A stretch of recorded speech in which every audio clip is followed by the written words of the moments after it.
কাল থেকে পাশ হবে অর্থ বিল, বাতিল হচ্ছে কালো টাকা সাদা করার সুযোগ, বাড়ছে করমুক্ত আয়সীমা, ব্যাংক অ্যাকাউন্ট খুলতে লাগবে না টিআইএন।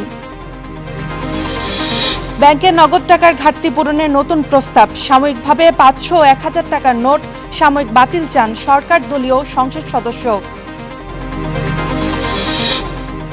জ্বালানির দাম বাড়ায় বিভাগে তৈরি পোশাক খাত, কমছে প্রতিযোগিতা সক্ষমতা, গ্যাস সংকটে নিরসনে কাজ চলছে জানালেন শিল্পমন্ত্রী। সরকারি কেনাকাটায় দুর্নীতি কমাতে নতুন প্রকল্পের উদ্বোধন, নিরীক্ষা প্রতিবেদন জমা দেওয়ার সময় 6 থেকে নেমে আসবে 9 মাসে।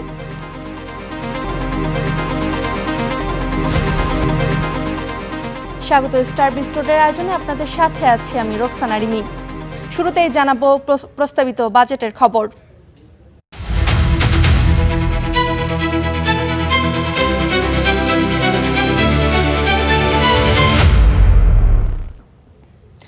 খুচরা ব্যবসায়ীদের পণ্য সরবরাহের উপর প্রতি 1000 টাকায় 2 টাকা অগ্রিম কর প্রস্তাব প্রত্যাহার হচ্ছে। সেই সঙ্গে বাতিল হচ্ছে কালো টাকা সাদা করার সুযোগও। এছাড়া ব্যাংক অ্যাকাউন্ট খুলতে টিআইএন সনদ বাধ্যতামূলক করার সিদ্ধান্ত থেকেও সরে আসছে সরকার। এসব পরিবর্তন এনে আগামীকাল সংসদে পাশ হতে যাচ্ছে অর্থ বিল 2026। বিস্তারিত মাঝার মাহবুবের প্রতিবেদনে। কর বাড়াতে বাজেট প্রস্তাবে খুচরা বিক্রেতাদের পণ্য বিক্রির ওপর 0.20% বা 1000 টাকায় 2 টাকা অগ্রিম কর সংগ্রহের প্রস্তাব করেছিলেন অর্থমন্ত্রী। তবে এ সিদ্ধান্ত থেকে সরে আসছে এনবিআর। অর্থ মন্ত্রণালয় সূত্রে জানা গেছে, অর্থ বিল পাশের আগেই এই সিদ্ধান্ত বাতিলে অর্থ মন্ত্রণালয়কে প্রস্তাব দেওয়া হয়েছে। অর্থ মন্ত্রণালয় সূত্রে জানা গেছে, অর্থ বিল পাশের আগে এ সিদ্ধান্ত বাতিলে অর্থ মন্ত্রণালয়কে প্রস্তাব দিয়েছে এনবিআর। অর্থবিলে আরও বাতিল করা হচ্ছে কালো টাকা সাদা করার সুযোগ। আয় ও বিনিয়োগের স্বপ্রণোদিত প্রদর্শন অংশে কোনো করদাতা জমি বা ভবন কিনলে দলিলে উল্লেখিত মূল্যের অতিরিক্ত অর্থ কোথা থেকে আয় করেছেন তা জিজ্ঞাসা করা হবে না বলে বিধান রাখা হয়েছিল। সেখান থেকে সরে এসে আগের মতোই 10% জরিমানার বিধান বহাল থাকছে। এদিকে করমুক্ত আয়ের সীমা বাড়ানোর সিদ্ধান্তের দিকেও যাচ্ছে সরকার। নতুন অর্থবছরের জন্য অন্তর্বর্তী সরকারের 3,75,000 টাকার করমুক্ত সীমা বহাল রাখেন নতুন অর্থমন্ত্রী। তবে এনবিআর সূত্রে জানা গেছে, অর্থবিলে করমুক্ত আয়ের সীমা বাড়িয়ে করা হবে 4 লাখ টাকা। করজাল বাড়াতে নতুন ব্যাংক অ্যাকাউন্ট খুলতেও টিআইএন সনদ দাখিল বাধ্যতামূলক করার প্রস্তাব দেওয়া হয়েছিল বাজেটে। তবে সংশোধিত অর্থবিলে সে প্রস্তাব থেকে সরে আসছে সরকার। এছাড়াও নিজস্ব স্বর্ণ বিক্রির উপর প্রস্তাবিত কর 15% থেকে কমিয়ে 5% হতে পারে। বেসরকারি উচ্চশিক্ষা প্রতিষ্ঠানের আয়ের উপর কর হার কমে হতে পারে 5%। জনগণের কাছ থেকে রাজস্ব আদায়ের আইনি ভিত্তি অর্থ বিল, যা সোমবার কিছুটা সংশোধন হয়ে জাতীয় সংসদে সংখ্যাগরিষ্ঠ সংসদ সদস্যদের কণ্ঠভোটের মাধ্যমে পাশ হবে। মঙ্গলবার সরকারি ব্যয় সংক্রান্ত নির্দিষ্টকরণ বিল পাশের মধ্য দিয়ে শেষ হবে বাজেট পাশের আনুষ্ঠানিকতা। মাঝার মাহবুব, স্টার নিউজ, ঢাকা। মধ্যপ্রাচ্যের যুদ্ধের কারণে দ্রব্যমূল্য সহনীয় রাখতে প্রায় $350 কোটি অতিরিক্ত খরচ করতে হয়েছে বলে জানিয়েছেন অর্থ উপদেষ্টা রাশেদ আল মাহমুদ তিতুমির। তিনি বলেন, নীতির ধারাবাহিকতা রক্ষায় প্রস্তাবিত বাজেটে বাংলাদেশের ইতিহাসে সর্বপ্রথম 5 বছরের কর কাঠামো নির্দেশ করা হয়েছে। পাশাপাশি সামাজিক নিরাপত্তা খাত একটি গভীর সংকটে আছে উল্লেখ করে তিনি বলেন, আগামীতে সর্বজনীন সামাজিক সুরক্ষা বলয় করা হবে। মধ্যপ্রাচ্য সংঘাতের ফলে হরমুজ প্রণালী বন্ধ থাকায় বিশ্বজুড়ে জ্বালানি, সার, খাদ্যসহ অন্যান্য পণ্যের দাম বেড়ে যায়, যার প্রভাব পড়ে বাংলাদেশেও। 2 দফা বাড়াতে হয় জ্বালানি তেল, এলপিজির দাম, বেড়েছে বিদ্যুতের দামও। এরপরও জীবনযাপন ব্যয় সহনীয় রাখতে সরকারকে অতিরিক্ত অর্থ খরচ করতে হয়েছে বলে জানালেন অর্থ উপদেষ্টা। রোববার বাজেট নিয়ে ঢাকা বিশ্ববিদ্যালয়ে আয়োজিত এক অনুষ্ঠানে একথা বলেন তিনি। বাজেটে অনেকগুলো কর ব্যবস্থা যেমন পরিবর্তন করা হয়েছে, প্রণোদন আরও পরিবর্তন করা হয়েছে। কারণ আমরা চাই যে যুব সমাজ অর্থাৎ আপনাদের জন্য বাসযোগ্য পৃথিবী। অনুষ্ঠানে প্রধান অতিথির বক্তব্যে উপদেষ্টা আরও বলেন, বাজেট হলো সবচেয়ে বড় রাজনৈতিক বিষয়। নতুন অর্থবছরের প্রস্তাবিত বাজেটে জনগণের আশা আকাঙ্ক্ষা প্রতিফলিত হয়েছে বলে দাবি তার। সর্বজনের অর্থনীতির জন্যই এই বাজেটটি প্রণীত হয়েছে, যার কারণে সকল শ্রেণীর, সকল পেশার, সকল খাতের, সকল বয়সের মানুষের প্রতিচ্ছবি এই বাজেটে প্রতিফলিত হয়েছে। বর্তমানে জ্বালানি সংকট একটি বড় সমস্যা উল্লেখ করে অর্থ উপদেষ্টা বলেন, এই সংকট কাটাতে 5 দফার কর্মপরিকল্পনা নিয়েছে বর্তমান সরকার। আমরা সেই জন্য 20% নবায়নযোগ্য জ্বালানির দিকে যাচ্ছি। ঈশিতা ব্রহ্ম, স্টার নিউজ, ঢাকা। ব্যাংকে নগদ টাকার সংকট কমাতে সংসদে অদ্ভুত প্রস্তাব দিলেন বিএনপি দলীয় সংসদ সদস্য মাহবুবউদ্দিন খোকন। বাজেট আলোচনায় অংশ নিয়ে বলেন, সাময়িকভাবে 500-1000 টাকার নোট বাতিল করা যেতে পারে। একই সময় তিনি বলেন, দেশে এত ব্যাংকের প্রয়োজন নেই। মানুষের হাতে থাকা কালো টাকা বের করে আনতে 2016 সালে ভারতের মোদী সরকার 500 ও 1000 রুপির নোট বাতিল করেছিল। 500 रुपए और 1000 रुपए के करेंसी नोट। এই সিদ্ধান্ত বাস্তবায়ন করতে গিয়ে ব্যাপক চ্যালেঞ্জের মুখে পড়ে প্রশাসন। জনভোগান্তি এমন পর্যায়ে যায় যে ক্ষমতার মসনদই নড়ে ওঠে। এবারে বাংলাদেশেও এমন এক প্রস্তাব করে বসলেন সরকার দলীয় সংসদ সদস্য মাহবুবউদ্দিন খোকন। সাধারণ মানুষের হাতে থাকা নগদ টাকা ব্যাংকে রাখতে রোববার জাতীয় সংসদে তিনি 500 ও 1000 টাকার নোট বাতিলের প্রস্তাব করেন। আমরা 500 টাকা 1000 টাকার নোটে আমরা ব্যান করে দিই না। 2 মাসের মধ্যে টাকা জমা দিতে বলি, লিগ্যাল করতে পারবে। যদি ট্যাক্স ফাইলে টাকা না থাকে 25% টাকা দিয়ে লিগ্যাল করবে। দেখা যাচ্ছে আমার বাজার ঘাটটি ফিল আপ হয়ে যাবে, 2 লক্ষ 2.5 লাখ প্রায় ব্যাংকের টাকা লিগ্যাল হয়ে যাবে টাকাটা। এ সময় তিনি দেশের অর্থনীতির আকার অনুযায়ী এত বেশি ব্যাংক ও আর্থিক প্রতিষ্ঠানের প্রয়োজন নেই বলেও কড়া সমালোচনা করেন। টাকা নাই, ব্যাংক উঠে হয়ে গেছে। এত ব্যাংক দরকার কি বাংলাদেশে? এত ব্যাংক দরকার নেই বাংলাদেশে। এমপি হলেই তার একটা ব্যাংক লাগবে, এমপি হলেই নেতা হলেই তার লিজিং কোম্পানি লাগবে। প্র্যাকটিস বন্ধ করতে হবে, ব্যাংক কমে ফেলতে হবে। ব্যাংক দরকার নেই, ব্যাংক জনগণের টাকা দিয়ে ব্যাংক ঘাটতি পূরণ করতে হয়, ব্যাংক কমায় ফেলতে হবে। রোববার আলোচনায় সংসদ সদস্যরা বাজেটের বিভিন্ন দিক তুলে ধরে এর বাস্তবায়নের উপর জোর দেন। মঙ্গলবার পাশ হচ্ছে 2026-27 অর্থ বছরের জন্য প্রস্তাবিত বাজেট। ঈশিতা ব্রহ্ম, স্টার নিউজ, ঢাকা। সংকটের পাশাপাশি বেড়েছে গ্যাস, বিদ্যুতের মূল্য। এর ধাক্কা লাগতে শুরু করেছে দেশের প্রধান রপ্তানি পণ্য তৈরি পোশাকে। ব্যবসায়ীরা বলছেন, উৎপাদন ব্যয় বেড়ে যাওয়ায় বিশ্ববাজারে প্রতিযোগী দেশের তুলনায় পিছিয়ে পড়েছেন তারা। বাড়তি খরচ সামাল দিতে না পেরে অনেক কারখানার উৎপাদন নেমে এসেছে অর্ধেকে। বন্ধ হয়ে গেছে বাণিজ্যিক রাজধানী চট্টগ্রামের বহু মাঝারি কারখানা। আরও জানাচ্ছেন সৈয়দ তামিম মাহমুদ।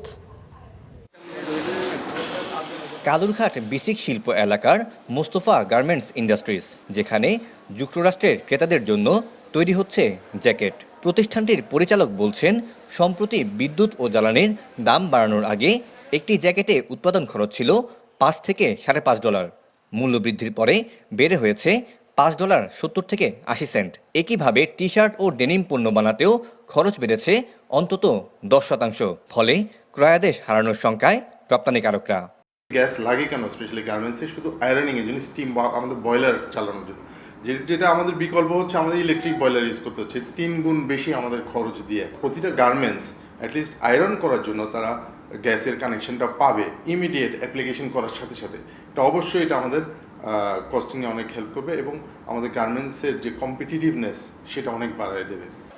খাত সংশ্লিষ্টদের দাবি, বিশ্বের বিভিন্ন দেশে খরচ বাড়লেও প্রতিযোগী ভিয়েতনাম, ভারত, চীন সহ অন্যান্য দেশগুলো নানা খাতে ভর্তুকি দিয়ে তাদের পোশাক খাতকে স্থিতিশীল রেখেছে।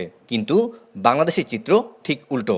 বর্তমান সরকার বিদেশি বিনিয়োগকারীদের জন্য আকৃষ্ট করার জন্য চেষ্টা করছেন, যেখানে দেশীয় বিনিয়োগকারীরা কিন্তু চ্যালেঞ্জের মুখে আছেন। যারা আমরা ধুকে ধুকে মরছি বা কস্টিং বৃদ্ধির পরে আমরা গভীর আতঙ্কের মধ্যে আছি বা চ্যালেঞ্জে আছি, কারণ আমি যদি অর্ডার ধরতে না পারি তাহলে তো আমার পক্ষে বসে বসে সেই বেতন দেওয়া, ব্যয় নির্ভর করার সেটার কোনো সক্ষমতা নাই, বরঞ্চ আবেগ লাইবিলিটি ডে বাই ডে বাড়বে।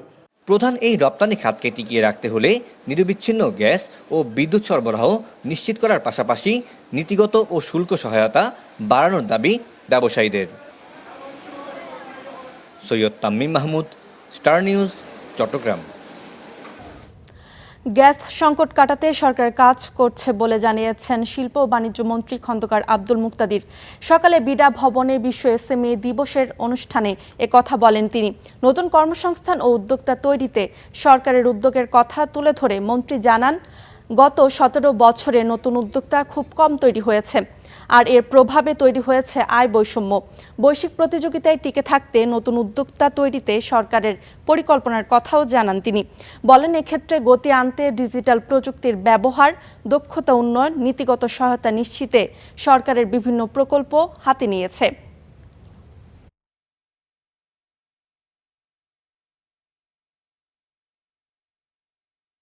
গত 12, 15, 16, 17 বছরে নতুন উদ্যোক্তা তৈরি হয়েছে খুব কম। বেশিরভাগই যারা ইতিমধ্যে শিল্প কলকারখানা স্থাপন করেছিলেন তারাই বড় হয়েছে।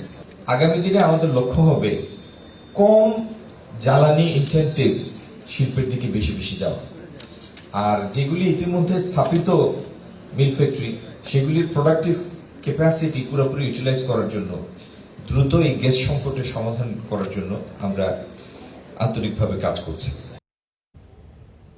সরকারি কেনাকাটায় দুর্নীতি কমিয়ে আনতে বিশ্বব্যাংকের অর্থায়নে $25 কোটি প্রকল্প বাস্তবায়ন শুরু হয়েছে, যেখানে ক্রয়ের নিরীক্ষা প্রতিবেদন জমা দেওয়ার সময় 6 বছর থেকে কমে নেমে আসবে 9 মাসে। এতে স্বচ্ছতা বেড়ে রাজস্ব আহরণও বৃদ্ধি পাবে বলে আশা করছেন রাজস্ব বোর্ড চেয়ারম্যান। আজ রাজধানীর একটি হোটেলে আনুষ্ঠানিকভাবে প্রকল্পটির উদ্বোধন করা হয়। বাংলাদেশে প্রকল্প বাস্তবায়নে উচ্চ ব্যয়ের অন্যতম বড় কারণ কেনাকাটায় ব্যাপক অনিয়মের অভিযোগ। ক্রয় সংক্রান্ত নিরীক্ষার সময় বেশি লাগায় অনিয়মের সুযোগ আরও বেড়ে যায়। এই সময় কমিয়ে আনা সহ সরকারি ক্রয় ব্যবস্থাপনা ডিজিটাল করতে বিশ্বব্যাংকের অর্থায়নে শুরু হলো নতুন প্রকল্প, যাতে ব্যয় হবে $25 কোটি। রোববার সোনারগাঁ হোটেলে আনুষ্ঠানিকভাবে প্রকল্পটির উদ্বোধন করা হয়। এতে অংশ নিয়ে পরিকল্পনা প্রতিমন্ত্রী জানান, সরকারি ক্রয় ব্যবস্থাপনায় বড় পরিবর্তন আসছে, যার অংশ হিসেবে নিরীক্ষা প্রতিবেদন জমা দেওয়ার সময় কমিয়ে আনা হবে। পাবলিক এক্সপেন্ডিচার অ্যাকাউন্টেবিলিটি এই সরকারের একটা কমিটমেন্ট, কারণ এর মধ্যে যে একটা লাগামহীন লুটপাট, চুরি এবং পাচার চলেছে, তার বিরুদ্ধেই কিন্তু দাঁড়িয়ে এই সরকার তার যাত্রা করেছে। ফলে সেখানে এটা প্রতিষ্ঠা করা, একটা অ্যাকাউন্টেবিলিটি প্রতিষ্ঠা করা, সেই অডিটর জেনারেলের জায়গাতে সেটা খুব জরুরি। সরকারি ক্রয় ব্যবস্থাপনায় স্বচ্ছতাকে স্বপ্নের প্রকল্প হিসেবে মন্তব্য করেছেন রাজস্ব বোর্ড চেয়ারম্যান। এর ফলে রাজস্ব আহরণের পরিমাণ বাড়বে বলে আশাবাদী তিনি। Lower income countries like us, their average tax GDP ratio is 12% plus and ours is less than 7%. So we must get out of this vicious cycle that although our revenue collection is increasing, but this is not enough. আধুনিক প্রযুক্তি, স্বচ্ছতা এবং উন্নত আর্থিক ব্যবস্থাপনার মাধ্যমে এই প্রকল্প সরকারি প্রতিষ্ঠানের প্রতি মানুষের আস্থা বাড়াবে এবং জবাবদিহিতা আরও শক্তিশালী করবে বলে প্রত্যাশা বিশেষজ্ঞদের। And they are the foundation for better services, more jobs, greater trust between citizen and the state, and accountability. Mahabul Islam, star News, Dhaka. বাংলাদেশিদের জন্য ট্যুরিস্ট ভিসা চালুর ঘোষণা দিয়েছে ভারত। প্রাথমিকভাবে 5টি ভিসা অ্যাপ্লিকেশন সেন্টারের মাধ্যমে জমা দেওয়া যাবে আবেদন। এজন্য ঢাকার বাইরে দীর্ঘদিন বন্ধ থাকা ভিসা অ্যাপ্লিকেশন সেন্টারগুলো পুনরায় কার্যক্রম শুরু করেছে। তবে ভিসার আবেদন প্রক্রিয়ার কিছুটা পরিবর্তন আনা হয়েছে। সকাল থেকে রাজশাহী, খুলনা, চট্টগ্রামের ভিসা অ্যাপ্লিকেশন সেন্টারের কার্যক্রম শুরু হয়। তবে শুরুর দিন হিসেবে কেন্দ্রগুলোতে আবেদনকারীদের তেমন ভিড় চোখে পড়েনি। সংশ্লিষ্টরা বলছেন, আজ অনলাইনে আবেদন জমা দেওয়ার পর আগামীকাল থেকে তাদের সাক্ষাৎকার শুরু হবে। এতে সোমবার থেকে অ্যাপ্লিকেশন কেন্দ্রগুলোতে আবেদনকারীদের ভিড় বাড়বে। তবে এখনও বন্ধ রয়েছে বগুড়া, বরিশালের ভারতীয় ভিসা সেন্টার। এর আগে 2024 সালের 5 আগস্টের রাজনৈতিক পট পরিবর্তনের পর থেকে বাংলাদেশিদের জন্য ভারতীয় ট্যুরিস্ট ভিসা কার্যক্রম কার্যত বন্ধ ছিল।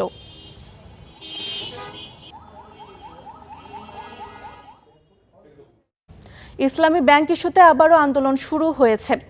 রোববার সকালে সচেতন গ্রাহক ফোরামের ব্যানারে মতিঝিলে ব্যাংকটির প্রধান কার্যালয়ের সামনে অবস্থান কর্মসূচি পালন করা হয়।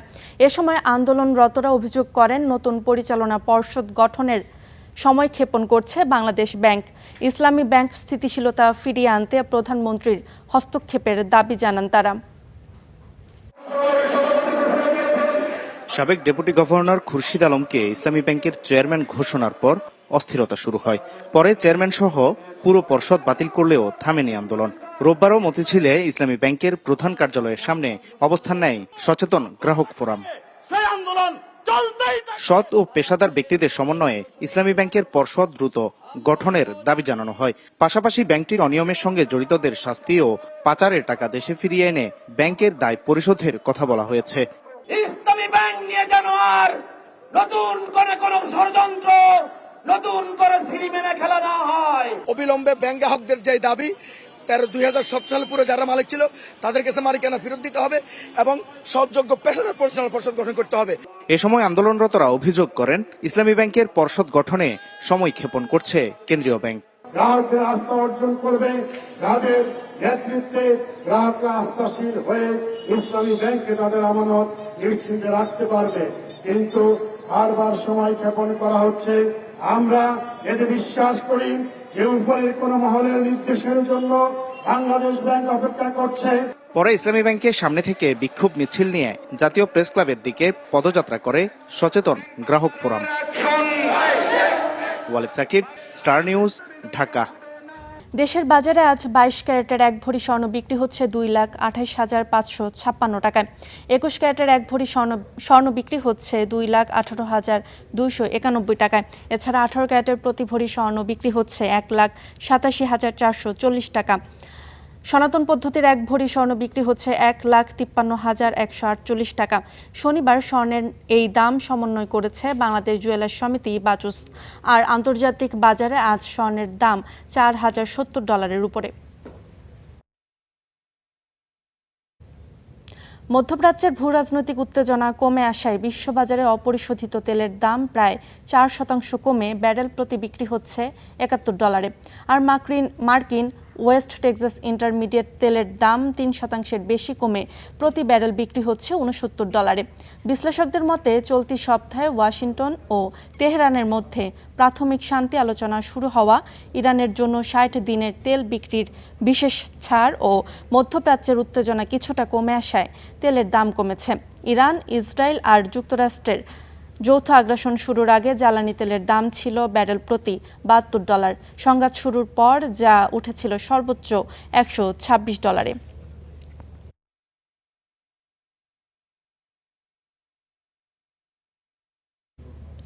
হরমুজ প্রণালী থেকে এখন পর্যন্ত প্রায় 2,500 নাবিককে নিরাপদ স্থানে নেওয়া হয়েছে। আটকে থাকা 115টি জাহাজ থেকে এসব নাবিকদের উদ্ধার করা হয়েছে বলে জানিয়েছে জাতিসংঘ। শুক্রবার এক সংবাদ সম্মেলনে IMO মহাসচিব আর্সেনিও ডোমিঙ্গেজ বলেন, অভিযান শুরুর প্রথম 3.5 দিনের হিসাব এটি। তবে ওমান উপসাগরে একটি জাহাজ হামলার ঘটনার পর বৃহস্পতিবার সাময়িকভাবে অভিযান স্থগিত করে সংস্থাটি। নিরাপত্তা পরিস্থিতি পুনর্মূল্যায়নের প্রয়োজন রয়েছে বলেও জানান তারা। বাণিজ্যিক জাহাজগুলো হামলার ঝুঁকিমুক্ত থাকবে এমন পর্যাপ্ত নিশ্চয়তা পেলে ফের উদ্ধার অভিযান শুরু হবে বলে জানান IMO মহাসচিব।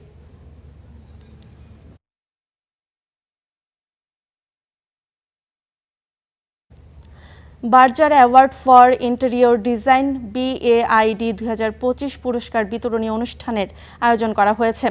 বার্জার পেইন্টস বাংলাদেশ বৃহস্পতিবার রাজধানীর একটি হোটেলে এই পুরস্কার বিতরণের আয়োজন করে। BAID 2025 এ 2 বিভাগে মোট 208টি প্রকল্প জমা পড়ে। এর মাঝে 7টি প্রকল্পকে পুরস্কার দেওয়া হয়েছে। অনুষ্ঠানে উপস্থিত ছিলেন স্থপতি, মাস্টার অব মাস্টার্স খ্যাত প্রফেসর শামসুল ওয়ারেস, বার্জার পেইন্টস বাংলাদেশ লিমিটেডের ব্যবস্থাপনা পরিচালক রূপালী হক চৌধুরী সহ প্রতিষ্ঠানটির ঊর্ধ্বতন কর্মকর্তারা। দেশের খ্যাতনামা স্থপতি, ইন্টেরিয়র ডিজাইনাররাও অনুষ্ঠানে অংশগ্রহণ করেন।